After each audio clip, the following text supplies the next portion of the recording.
right, Surferay here, and it's the middle of winter, February 2nd.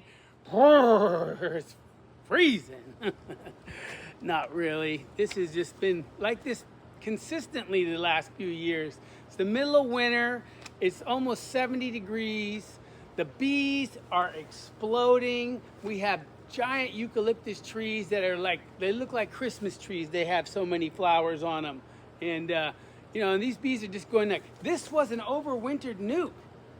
I went up to Randy Oliver's late in the season. I got the last of his queen cells that actually his youngest son Ian made. So that's why I labeled that, you know, those cells IO25. And this was one of those queen cells. I put it into a nuke that was barely making it here and didn't have a queen. They made it, you know, they survived, they mated, and then they, you know, I just kept them there in the nuke until, you know, on, I just looked in there, on 12/24, I moved them into a deep. And now look at them. They're two deeps. This deep is completely packed full of brood and honey. I haven't been into this one. These two honey supers are 3/4 full.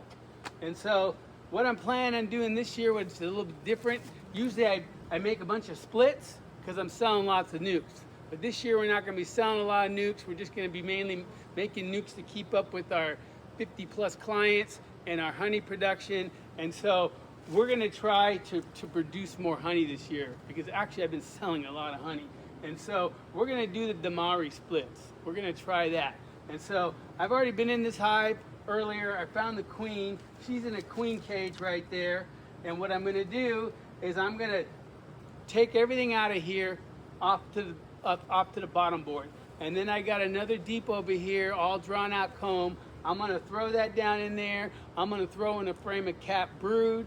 I'm going to make sure it has a nice honeycomb all the way around it. And then I'm going to throw in a nice frame of pollen. And then I'm going to drop that queen down in there.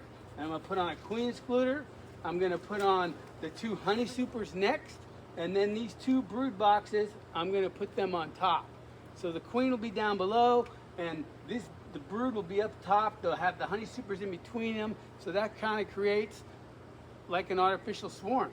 The bees think, oh, the queen's down there. They don't have any open broods. They don't have the pheromones from the brood, and it makes them feel like they split. The queen's going to go nuts trying to, you know, make up for all the empty space in there. Most likely what's going to happen is in the brood boxes, those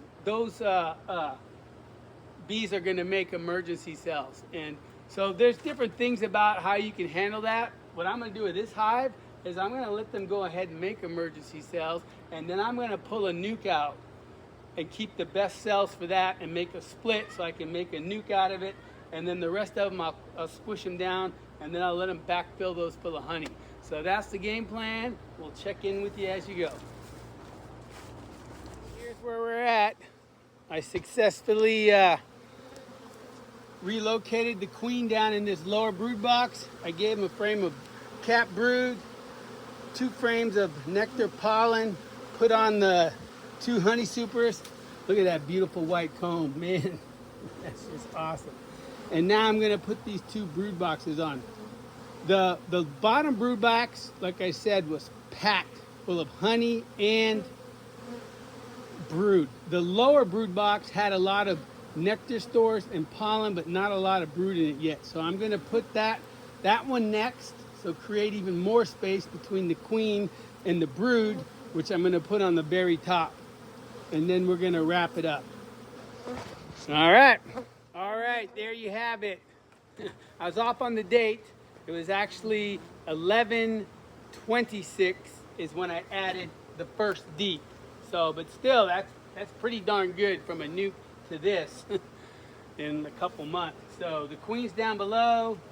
We got the 2 honey supers here. They're about 3/4 full. I actually should have probably added another honey super, but since we're going to be in here probably in about 10 days. Then we got this brood box that was mainly some nectar and pollen. And then we have this one that was packed full of honey, brood. And we took out 1 frame of brood from here, 2 frames of nectar, pollen from this one, and then we put it down there with the queen. So the queen's down there below the queen excluder.